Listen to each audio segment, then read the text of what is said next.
الشيطان الرجيم بسم الله الرحمن الرحيم الحمد لله رب العالمين والصلاة والسلام على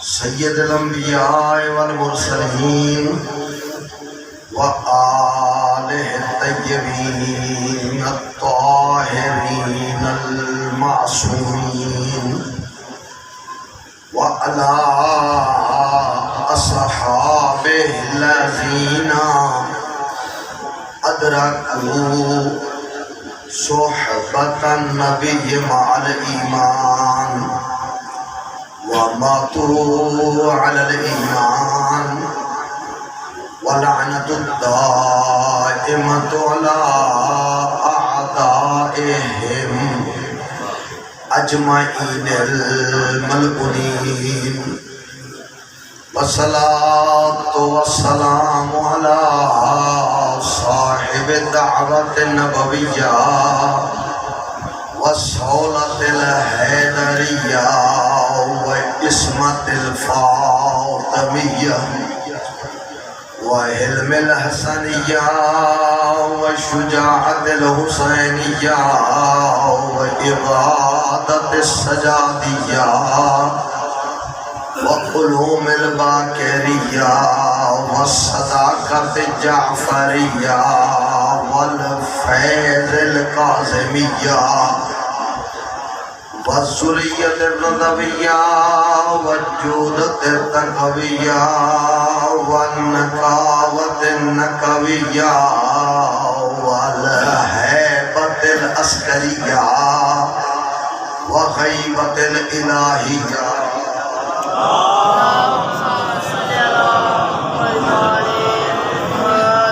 أما بعد فقد قال الله تبارك وتعالى في كتابه الأعلى أعوذ بالله من الشيطان الرجيم بسم الله الرحمن الرحيم إنما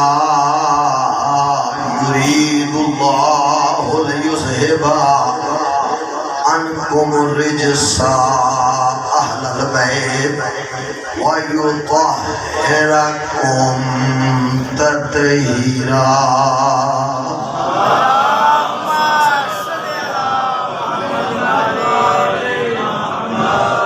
میرے محترم، میرے بزرگان، ہماری گفتگو آیت تطہیر کے حوالے سے اور اس کے شان نزول کے حوالے سے جاری تھی. بڑی عجیب قسمت پائی ہے اہل بیت نے. اہل بیت کے ساتھ جو لوگ دشمنی کرتے ہیں، جو اہل بیت کی عظمت پہ پردہ ڈالتے ہیں، ظلم یہ ہے کہ وہ اپنے آپ کو بہت بڑا عالم دین کہلاتے ہیں. عوام تو عوام ہوتی ہے، عوام تو عام لوگ ہوتے ہیں، لیکن انسان جب حیران ہوتا ہے تو وہ کئی طریقوں سے اہل بیت کی عظمت کو چھپانے کی کوشش کی جاتی ہے. ایک سب سے سادہ اور بڑا آسان طریقہ ہے پڑھے لکھے لوگوں کا، مفسرین کا. میں جو گفتگو کر رہا ہوں مفسرین کی، عام بندوں کی گفتگو نہیں کر رہا، جو بہت قابل ہیں، بہت پڑھے لکھے ہیں. آیت تطہیر کے حوالے سے بہت سارے مفسرین ایسے، نہ صرف آیت تطہیر، جتنی آیات بھی اہل بیت کی عظمت اور شان کو بیان کرتی ہے، اکثریت مفسرین ایسے ہیں پہلے ظلم اس طرح کرتے ہیں کہ جان بوجھ کے اہل بیت کی عظمت کو چھپانے کے لیے اس آیت کی تفسیر ہی نہیں کرتے. البتہ یہ ظلم کی ہلکی قسم ہے، بالکل تھوڑی عام آدمی محسوس ہی نہیں کرتا. عام آدمی یہ محسوس کرتا ہے کہ جناب اس نے تذکرہ نہیں کیا، لیکن اس کے دل میں اہل بیت کا بغض اتنا ہوتا ہے کہ وہ کوشش کرتا ہے کہ کسی نہ کسی طریقے سے میرا نام اہل بیت کی عظمت بیان کرنے والوں میں شامل نہ ہو جائے۔ لہذا جتنی بھی آیات ہیں، چاہے وہ آیت مباہلہ ہے، چاہے وہ آیت تطہیر ہے جسے آیت تبلیغ کہتے ہیں، چاہے وہ آیت تطہیر ہے، ہماری چونکہ گفتگو آیت تطہیر میں ہو رہی ہے تو آیت تطہیر میں ایک کام تو یہ کیا، میں بھی 2-3 مثالیں آپ کو دوں گا، آج وقت تھوڑا کم ہے، 2-3 مثالیں آپ کو دوں گا، واضح ہو جائے گا۔ دوسرا، بعض مفسرین نے یہ کام کیا ہے کہ آیت یہی رہنے دیں، لکھ بھی دیں، یہ بھی کہہ دیں اہل بیت کے متعلق ہے، لیکن معنی میں تھوڑی سی ایسی گڑبڑ کر دیں، ایسی چینجنگ کر دیں کہ یہ اہل بیت کی عظمت میں اگر ہم کہیں نازل ہوئی بھی ہے تو اس کا کوئی فائدہ نہ ہو۔ یہ بھی کام کیا، اس کی بھی میں 2 مثالیں آپ کو دوں گا تاکہ آیت تطہیر کی تھوڑی سی وضاحت اگر ہم شروع کر بیٹھے ہیں تو آپ کے سامنے کھول کے اس کو بیان کر دیں۔ تیسرا کام یہ کیا، یہ صرف چادر زہرا کے نیچے رہنے والوں کے لیے نہیں ہے، اس میں لفظ اہل بیت آیا ہے اور اہل بیت سے مراد یہ بھی ہے، یہ بھی ہے، یہ بھی ہے، وہ بھی ہے، تو اس سے بھی عظمت کو بھی چلے، اگر عظمت ہے بھی صحیح اہل بیت کی تو اس کو اس طریقے سے کام۔ میں کوشش کروں گا آج یا کل تک یہ تمام چیزیں تھوڑی تھوڑی آپ کی خدمت میں رکھوں، لیکن ایک دفعہ پھر دست بستہ سید زادہ سمجھ کر میں آپ سے آج کی مجلس کا عوض اور بدلہ لینا چاہتا ہوں، اور وہ عوض اور بدلہ یہ ہے کہ آپ اپنے اپنے مضمین کو ذہن میں رکھ کر ان کی بلندی درجات کے لیے بلند آواز سے محمد والے محمد کی عظمت پہ درود دیں۔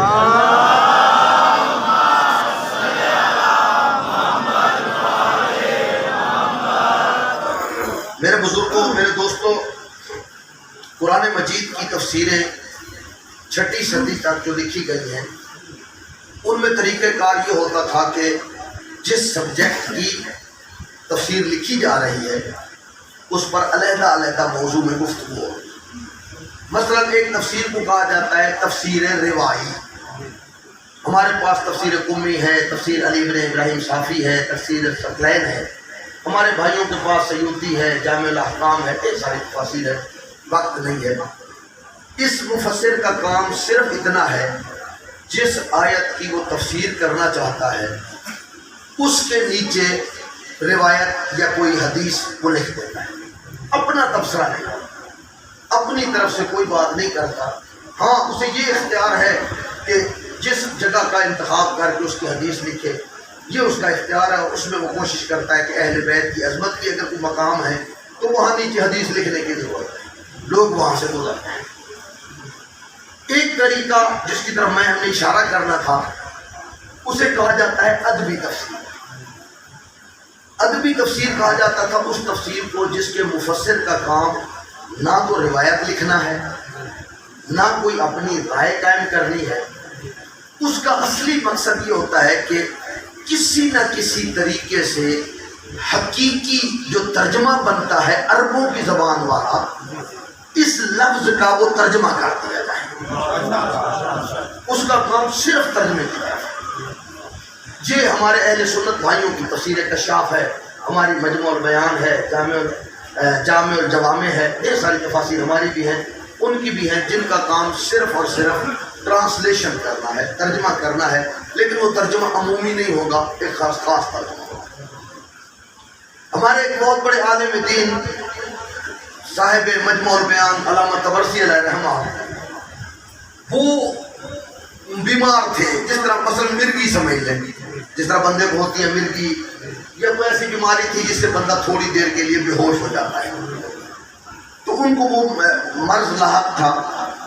گھر والے اور رشتہ داروں نے سمجھا مولانا تو بے ہوش ہو گئے، انہوں نے سمجھا بھئی ٹر گئے نے، فوت ہو گئے ہیں، تو جلدی جلدی غسل کفن دفن دے کے انہیں جا کے دفن کر کے آ گئے۔ علامہ طبرسی کو صاحب مجموع البیان، جنہوں نے بعد میں تفسیر مجموع البیان لکھی ہے، بعد میں تفسیر جوامع الجامع لکھی ہے، بعد میں اور بھی ڈھیر سارے کام کیے ہیں، اس ٹائم وہ علاقے والے مومنین، کیونکہ مولوی صاحبان تو کہتے رہتے ہیں نا، تو پھنس گیا بیچارہ کہنے والا، مولوی صاحب تو کہتے ہیں بھی جلدی کیا کرو دفنانے میں، جنازہ میں، پڑھنے میں، کیونکہ یہ میت کا حق ہے کہ اسے جلدی دفنایا جائے، زیادہ اذیت نہ دی جائے۔ تو وہ بڑے کچھ سمجھدار تھے ان کے علاقے والے، وہ بیچارے بے ہوش ہوئے، انہوں نے کفن پہنایا، غسل دیا، دفنایا، جنازہ پڑھا، اور میرا خیال یہ ہے کہ بڑی مضبوط قبر بنا کے آ گئے، موٹی تازی قبر بنائی۔ مولانا صاحب کو جب ہوش آیا، جب وہ افاقہ ہوا اس بیماری سے، مرگی سے، تو انہوں نے محسوس کیا کہ میں قبر میں، البتہ یہ بھی علی والا تھے، جگرا تھا ان کا، ہمارے جیسا تھا تو وہ پہلے اگر نہیں بھی مرا تھا تو اب وہ مر جاتا۔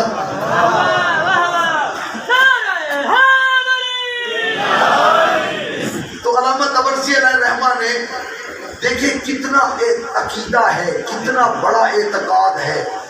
ہم صرف زبانی مشکل کشا مانتے ہیں، ہم صرف زبانی کلامی کرتے ہیں۔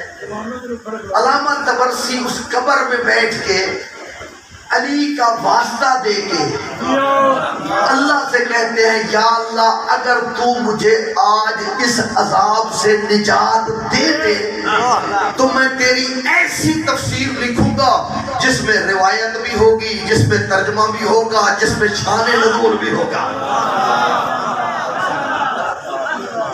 اچھا، بڑا حیرانی کی بات ہے، اللہ نے اتنے بڑے عالم کو بچانے کے لیے جس بندے کا انتخاب کیا وہ شہر کا پیش نماز نہیں تھا، شہر کا کوئی نیک آدمی نہیں تھا، وہ اللہ نے جس بندے کا انتخاب کیا وہ کفن چور تھا، کفن چور، اس کی بھی ہدایت کرنی تھی، اور وہ بعد میں بہت بڑا عالم بنا، اس نے توبہ کر لی، اللہ نے اس کی بھی ہدایت کرنی تھی اور ایک عالم کو نجات دینی تھی، جس عالم نے اتنی بڑی تفسیر۔ تو لہذا اس سے نہ گھبرایا کر، تجھ سے غلطیاں ہو گئی ہیں، تجھ سے کوئی خامیاں ہو گئی ہیں، کوئی چھوٹی موٹی کسر رہ گئی ہے، تو خلوص دل سے اس دروازے پہ آ کے جھک جا، اہل بیت جانے اور تیری جنت جانے۔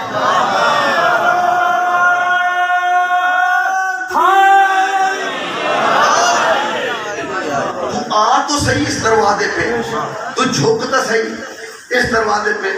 وہ ایک بہت بڑے گزرے ہیں، کیا نام ہے ان کا، انہوں نے شہاب نامہ لکھا ہے کتاب، قدرت اللہ شہاب، کوئی نہ مولوی ہے نہ کوئی دینی جماعت پڑھا ہوا ہے، یہ قدرت اللہ شہاب نے شہاب نامہ 1200 صفحے کا ہے، اس کا وہ اس کی زندگی کے تجربات ہیں، زندگی کے تقریباً 1000 صفحہ گزرنے کے بعد آخری 200 صفحہ رہتا ہے، اس نے ایک واقعہ لکھا ہے۔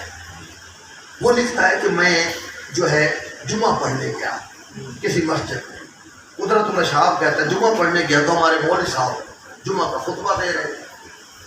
اچھا، تھوڑا سا اس نے مولوی کی بھی وہ کھنچائی کی، کہا وہ مولوی صاحب بس ادھر چھوڑ رہے تھے اور ادھر چھوڑ رہے تھے، جمعہ جو ہے وہ پڑھنا تو ٹھیک ہے، خطبے سننا ضروری تھا، لیکن اچانک مولوی صاحب نے ایک جملہ ایسا کہا جس نے میں قدرت اللہ شہاب کو ہلا کے رکھ دیا۔ وہ جملہ کیا تھا؟ وہ مولوی صاحب کا اتنا جملہ تھا کہ جب اصحاب پیغمبر کو بار بار سرور کائنات سے اپنی خواہشات کرتے ہوئے شرم آتی تھی، شرماتے تھے، یار کل تو مانگنے گیا تھا، کل تو یہ خواہش کرنے گیا تھا، آج پھر چلا جاؤں، تو وہ کیا کرتا تھا؟ وہ چلا جاتا تھا در بطول پر، در زہرا پر چلا جاتا اور رو کے ہاتھ جوڑ کے کہتا، آقا زادی تیرے بابا سے شرم آتا ہے، میرا یہ چھوٹا سا کام ہے، مہربانی کر کے اپنے بابا سے میرا یہ کام کروا دو، میری یہ سفارش کر دو۔ تو قدرت اللہ شہاب کہتا ہے جب میں نے یہ جملہ سنا نا کہ وسیلہ بناتا تھا جناب زہرا کو، صحابی پیغمبر، وہ بھی پیغمبر سے اپنی بات منوانے کے لیے، اپنی خواہش پوری کروانے کے لیے، تو قدرت اللہ کہتا ہے میں نے سوچا یار بی بی اس زمانے والے لوگوں کے لیے تھی، وہ جو اس زمانے میں بیوی کے ساتھ رہتے تھے کیا صرف انہیں فائدہ پہنچانے کے لیے تھی؟ نہیں، وہ تو ہے سیدۃ النساء العالمین، کائنات کے آخری عورت کے پیدا ہونے تک اس کی بھی سردار ہے جناب زہرا۔ جب ان کی بھی سردار ہے تو میں کیوں نہ اپنی کوئی خواہشات بیوی کے سامنے رکھوں اور کہوں آقا زادی میرا یہ کام ہے، اپنے بابا تک میرا یہ کام پہنچا دیں، یہ میرا مقصد اپنے بابا تک آپ پہنچا دیں۔ تو کہا جی میں نے بھی کوئی خواہشات، ادھر مسجد میں بیٹھے بیٹھے جمعہ ہو رہا تھا، میں بیٹھ گیا تو اب سارا میرا ذہن میں تصور یہ ہے کہ میں مدینے میں ہوں، بدخل کے دروازے پہ گیا ہوا ہوں، السلام علیکم یا اہل بیت نبوت کی صدایں بلند کر رہا ہوں، دروازے کے ساتھ بیٹھ کے بیوی کی خدمت میں اپنی عرضیاں پیش کر رہا۔ جیسی شہاب نامے میں قدرت اللہ شہاب لکھتا ہے کچھ دن گزر گئے، وقت گزر گیا، بات ہی مجھے بھول گئے، میں نے بیوی سے کچھ کہا تھا یا بیوی سے کچھ نہیں کہا تھا۔ میرا ایک بھائی جرمنی میں تھا، برلن میں، اس نے ایک انگریز عورت سے شادی کی تھی۔ وہ انگریز عورت جب مسلمان ہوئی تو اس کا نام رکھا گیا تھا فاطمہ۔ یہ خط بھی اس قدرت اللہ شہاب نے شہاب نامے میں اس کا عکس بھی شائع کیا ہے، انگلش میں اس نے خاتون نے خط لکھا ہے۔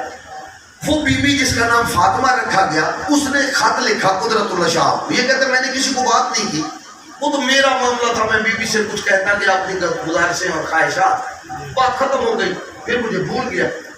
اس کا خط آیا، کہا قدرت اللہ شہاب چند دن ہو گئے ہیں ایک بیوی میرے خواب میں آتی ہے اور وہ مجھے کہہ رہی ہوتی ہے کہ تمہارے دیور نے کوئی چیزیں میرے ذمے لگائی تھی کہ میں اپنے بابا کو بتاؤں، اس کے بعد تیرے دیور نے تو میرا حال ہی نہیں پوچھا، مجھے پوچھنے کے لیے بھی نہیں آیا، اسے بتا دو، میں نے اس کی ساری باتیں اپنے بابا کو بتا دی۔ تو میرا دوست اہل بیت چاہتے ہیں ہم کسی نہ کسی بہانے پہ ان کے دروازے پہ جائیں، کسی نہ کسی بہانے پہ ہم ان کو وسیلہ بنائیں نا۔ میں یقین سے کہتا ہوں وسیلہ بنا کے کہیں آقا زادی آج 4 محرم ہے اور آج ہم وعدہ کرتے ہیں کہ آج کے بعد یہ غلطی دوبارہ نہیں ہوگی، آپ ہمارے سابقہ گناہ معاف کروا دیں۔ میرا یقین ہے، میرا دل یہ کہتا ہے یقیناً آپ کے لیے یہ نجات کا باعث بنے گا۔ کبھی بھی ان کو وسیلہ بنائے بغیر نہ چھوڑیں۔ ایک دفعہ مل کر بلند آواز سے محمد و آل محمد کی عظمت میں درود بھیجیے گا۔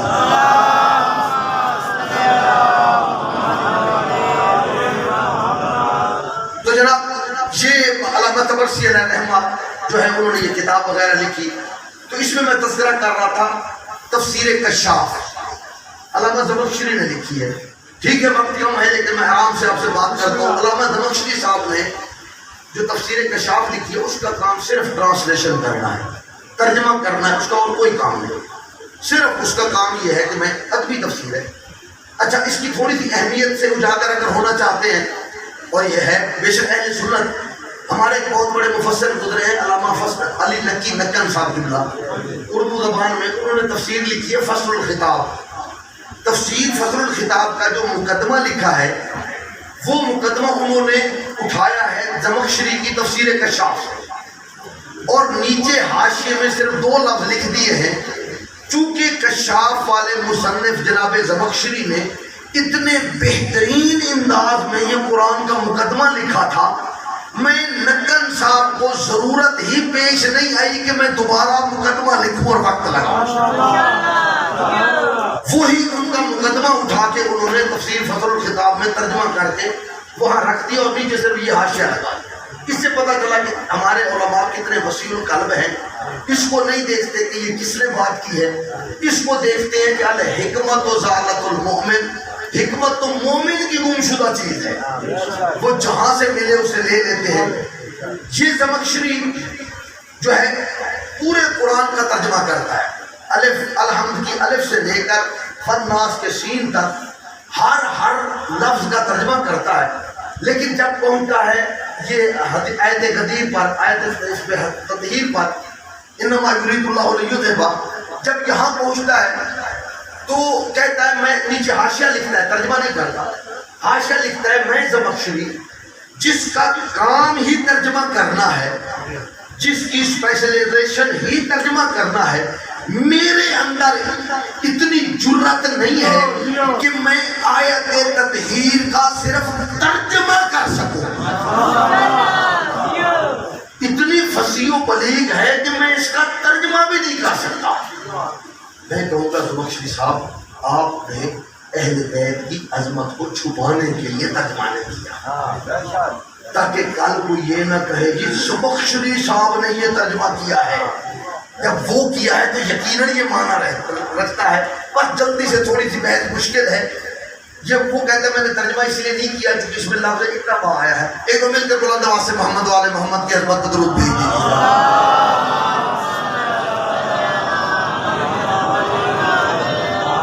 تو میرا دوست، اہل بیت کی عظمت بہت بلند ہے، بہت بلند ہے۔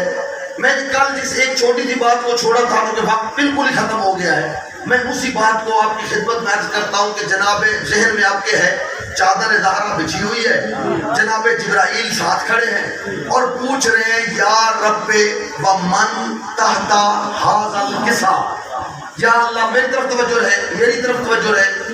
ایک دو مل کر بلند آواز سے محمد والے محمد کی عظمت پہ درود بھیجیے گا۔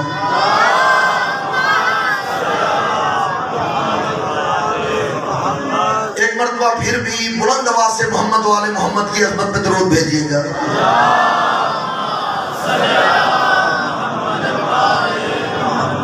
تو جناب جبرائیل پوچھ رہے تھے یا رب ومن تحت ھذا الکسا، یا اللہ اس چادر کے نیچے کون ہے؟ تو کل میں نے تفصیل سے آپ کی خدمت میں عرض کیا کہ جبرائیل کو تو نہیں پوچھنا چاہیے تھا، کسی صورت میں بھی اگر کوئی اور سوال کرے تو کوئی حرج نہیں، لیکن جبرائیل کو نہیں پوچھنا چاہیے تھا چونکہ یہ کبھی دردی بن کے جاتا ہے، کبھی دربان بن کے جاتا ہے، کبھی جو ہے یہ جھولا جھلانے کے لیے جاتا ہے، کبھی یہ چکی چلانے کے لیے جاتا ہے، تو اس کو تو یہ نہیں کہنا چاہیے تھا کہ یا اللہ اس چادر کے نیچے کون ہے۔ پھر اس گھرانے کا شاگرد بھی ہے، کل میں نے 2 روایات آپ کی خدمت میں عرض کی، تو یہ کیوں کہہ رہا تھا، کس لیے کہہ رہا تھا جناب جبرائیل؟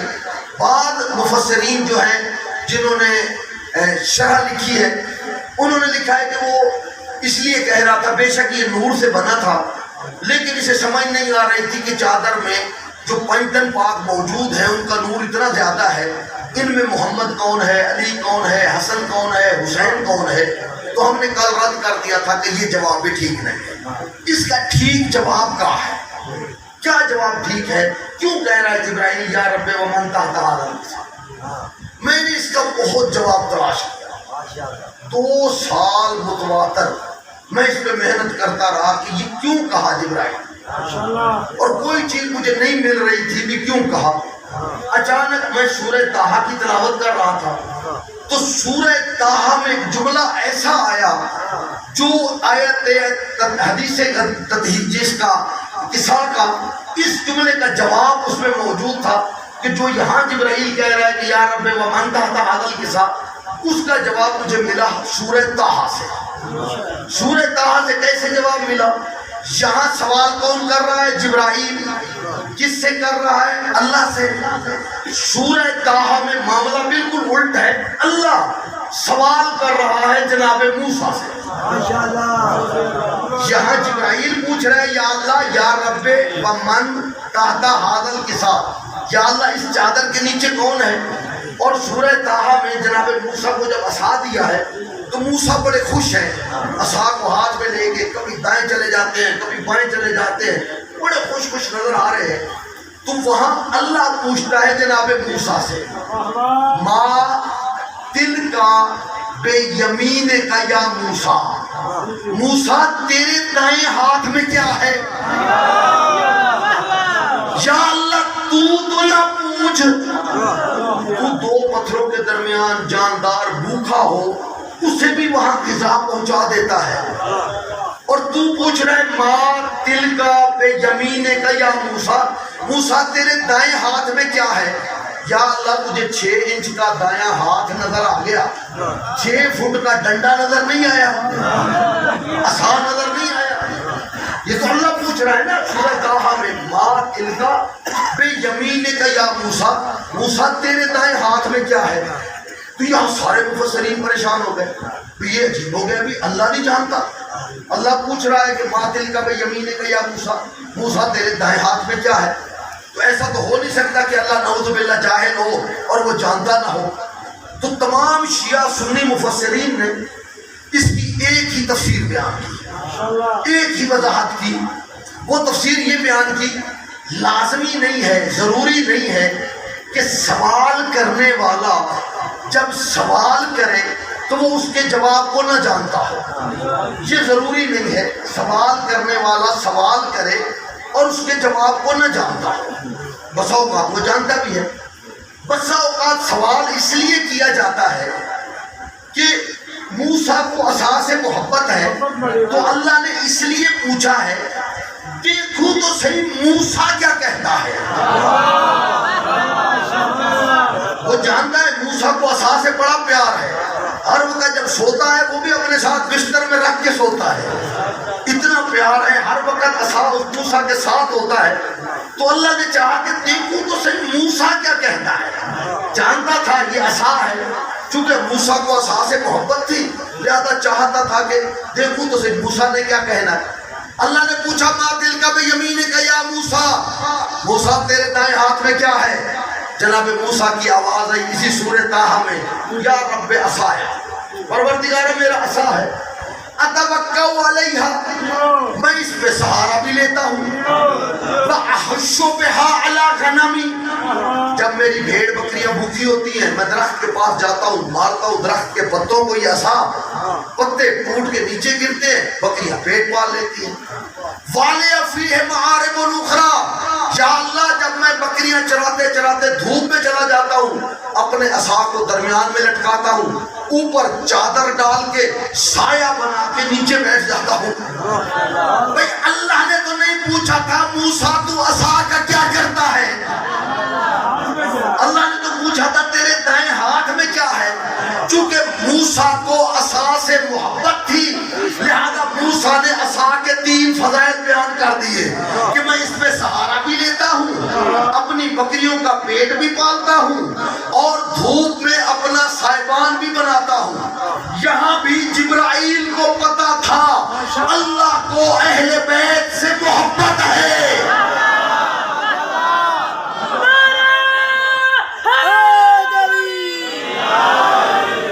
جبرائیل جانتا تھا اللہ کو اہل بیت سے محبت ہے. جبرائیل یہ پوچھ رہا تھا یا رب ومن تحت ھذا الکساء, پتا تھا چادر میں 5 دن پاک ہے, لیکن چاہتا تھا دیکھو تو صحیح اللہ کیا کہتا ہے, اللہ کیا کہتا ہے. جب جبرائیل نے کہا نا یا رب ومن تحت ھذا الکساء, یا اللہ اس چادر کے نیچے کون ہے, آواز قدرت آئی, جبرائیل لگتا ہے تیرا دل کر رہا ہے اہل بیت کے فضائل سننے کا.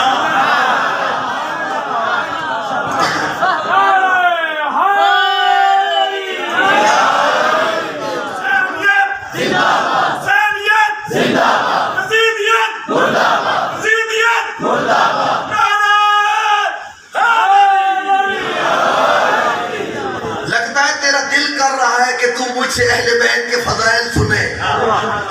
یا ملائکتی و سکان سماواتی, جبرائیل فضائل 1 to 1 نہیں ہوتے, فضائل کے لیے مجمع کی ضرورت ہوتی ہے, مجمع کی ضرورت ہوتی ہے, پبلک کی ضرورت ہوتی ہے, وہاں اہل بیت کے فضائل بیان ہوتے ہیں. یا ملائکتی و سکان سماواتی, جبرائیل سارے ملائکہ میں اعلان کرو کہ اہل بیت کی مجلس ہوگی, اللہ فضائل پڑھے گا.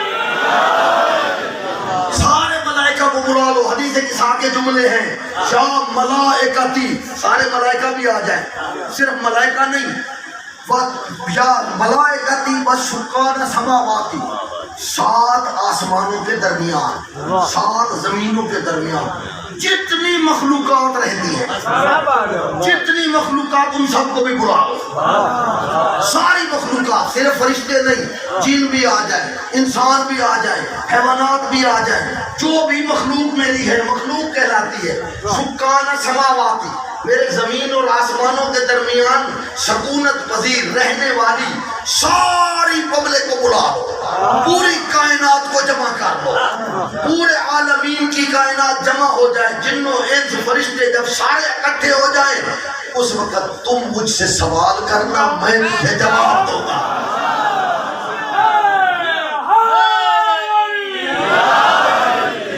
جب سارا مجمع اکٹھا ہو گیا، جن بھی آ گئے، فرشتے بھی آ گئے، انسان بھی آ گئے، سکان سماوات والارضین بھی آ گئے، زمین و آسمان کے درمیان رہنے والی ساری مخلوقات جمع ہو گئی. اس وقت آواز قدرت آئی، جبرائیل اب پوچھ کیا پوچھ رہا تھا. اب پوچھ کیا پوچھ رہا تھا. جبرائیل ہاتھ جوڑ کے کہتا ہے، یا رب ومن تحت هذا الكساء، یا اللہ اس چادر کے نیچے کون ہے. آواز قدرت آئی، بے عزتی و جلالی، مجھے اپنی عزت کی قسم، مجھے اپنے جلال کی قسم، وما خلقت سماء مبنیۃ ولا ارضا مدحیۃ ولا فلکا یدور ولا بحرا یجری ولا فلکا یسری الا لاجلکم ومحبت هؤلاء الخمسة الذين تحت الكساء. نہ میں زمین بناتا، نہ میں آسمان بناتا، نہ میں دریا بناتا، نہ میں سبزہ اگاتا، میں نے کائنات کا ذرہ ذرہ 5 ٹن کی محبت میں خلق کیا ہے.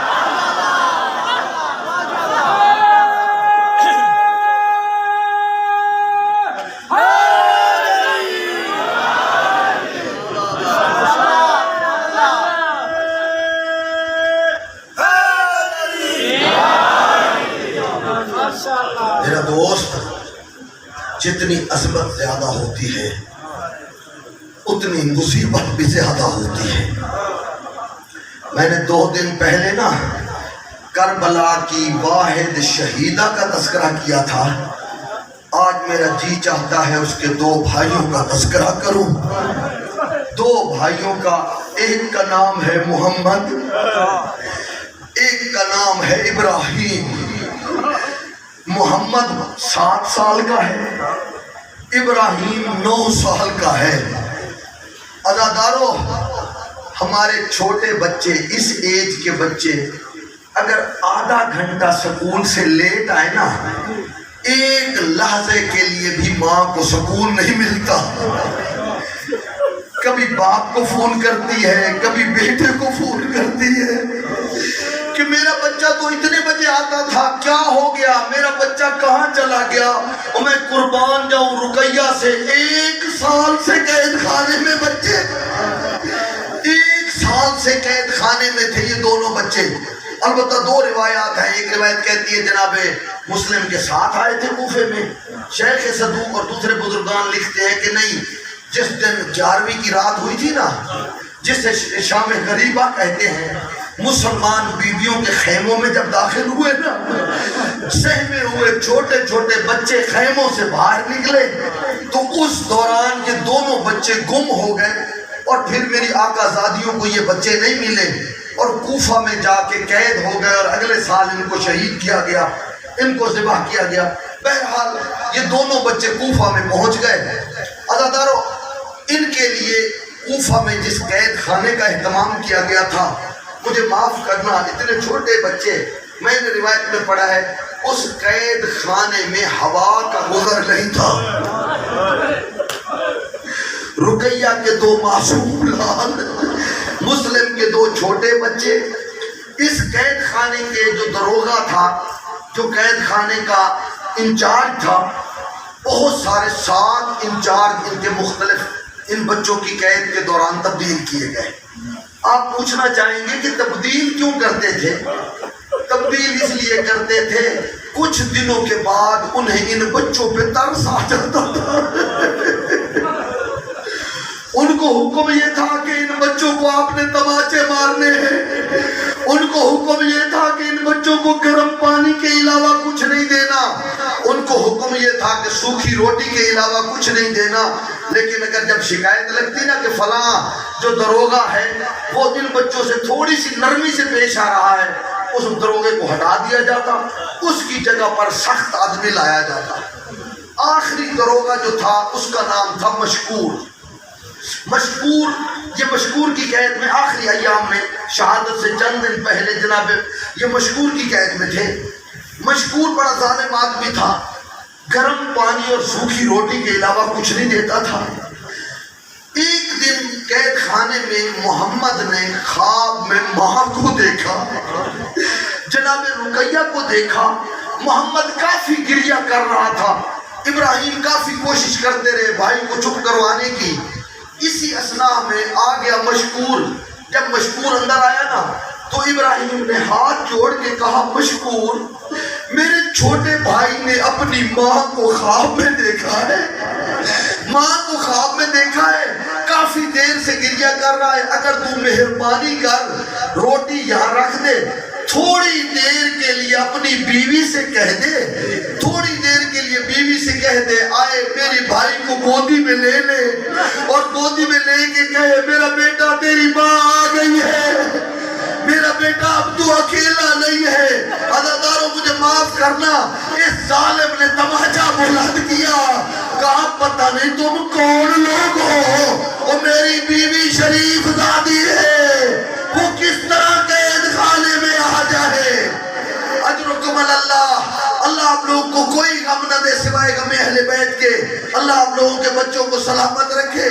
عزاداروں اس وقت جناب ابراہیم کا منہ جو ہے وہ کربلا کی طرف ہوا، آواز دے کے کہنے لگا چچا عباس، او چچا عباس ہمیں تماچے مارے جا رہے ہیں، او مامو عباس ہمیں تماچے مارے جا رہے ہیں. اچانک مشکور پیچھے لوٹا، کہنے لگا یہ کس عباس کی بات کر رہے ہو، یہ کون عباس ہے؟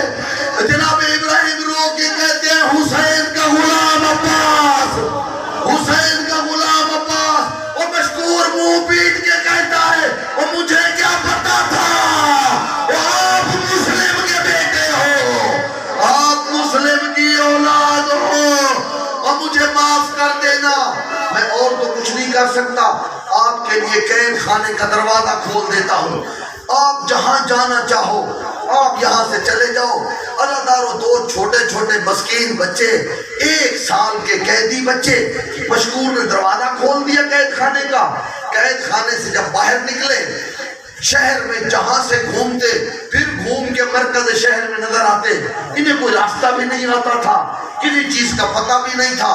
رات کی تاریکی میں ایک باغ میں جا کے بیٹھے، حارث کی نوکرانی پانے لینے کے لیے آئی. اس نے ان 2 خوبصورت بچوں کو دیکھا، اپنے ساتھ گھر لے گئی. حارث کی زوجہ جو ہے وہ بڑی رحم دل تھی، اس کو جب پتا چلا نا یہ رقیہ کے لال ہے، رقیہ کے لال ہے، اس نے سینے سے لگا لیا.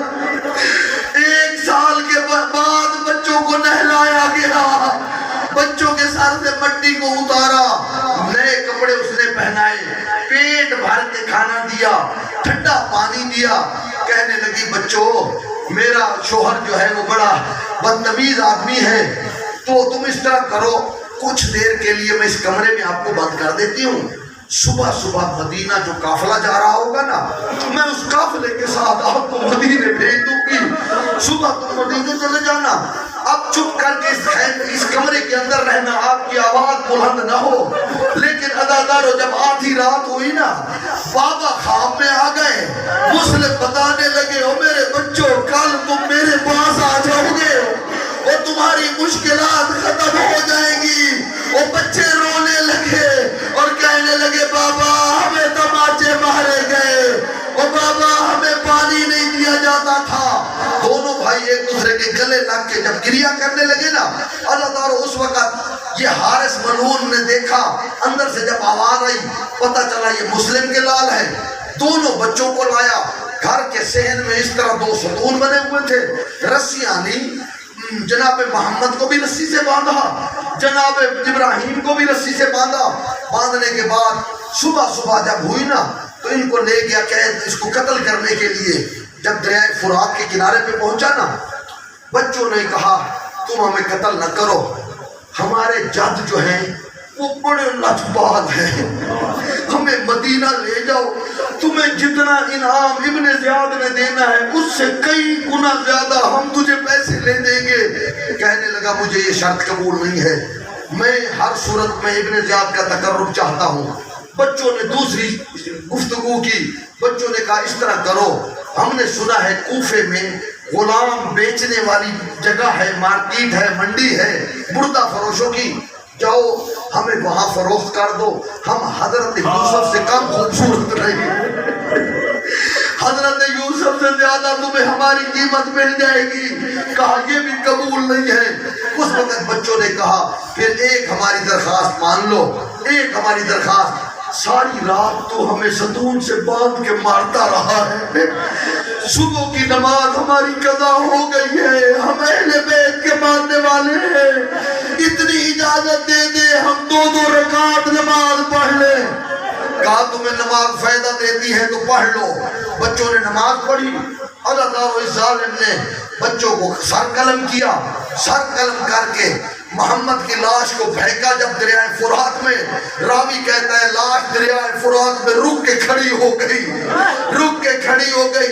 جب ابراہیم کو قتل کیا اس کی لاش کو پھینکا، اب دونوں بھائیوں نے ایک دوسرے کے گلے میں باہیں ڈال لی اور دونوں ڈرتے ہوئے چلے گئے کہ اسی حالت میں ہم جا کے بابا سے ملیں گے۔ اس ظالم نے کیا کیا، دونوں بچوں کے سر میں جو بال تھے، ایک ہاتھ سے ایک بچے کے بالوں کو پکڑا ہوا تھا، سر کو دوسرے ہاتھ سے پکڑا، منہ کے اوپر انگلیوں کے نشان تھے۔ قبلہ یار شاہ صاحب وہ فرماتے ہیں کہ جتنا بڑا بھی یہ ظالم تھا ابن زیاد، جب یہ اس حالت میں ابن زیاد کے دربار میں پہنچا نا، ابن زیاد 3 دفعہ کرسی سے اٹھا، 3 دفعہ بیٹھا اور کہنے لگا او بدبخت تیری اولاد نہیں ہے، اور تو صاحب اولاد نہیں ہے، اور کوئی اتنے چھوٹے بچوں کو اس طرح تماچے مارتا ہے، اور ان کے چہروں پر تیری انگلیوں کے نشان چھپے ہوئے ہیں، کوئی جو ہے صاحب اولاد نہیں ہے۔ اللہ تعالیٰ اس وقت اس نے اپنے دربار میں اعلان کیا کہ کوئی ہے جو ان بچوں کے سروں کو دھو کے لے آئے، بچوں کے سروں کو دھو کے لے آئے۔ وہ ایک بوڑھا سا مومن کھڑا ہوا اور روتے ہوئے اس نے اپنی جھولی پھیلا دی اور کہا مجھے جھولی میں مسلم کے سر دے دو۔ مسلم کے بچے کے سر لے لیے۔ ایسا ایسا جب پہنچا نا گھر، جب گھر پہنچا قمیص کو خون لگا ہوا تھا، بیوی نے کہا وہ گوشت لینا تھا تو گھر سے کوئی کپڑا لے جاتا، اور سر پیٹ کے کہتا یہ گوشت نہیں ہے، اور یہ رقیہ کے لال ہے، اور یہ مسلم کے بیٹے ہیں۔ اللہ لعنت اللہ قوم ظالمین، ماتم حسین۔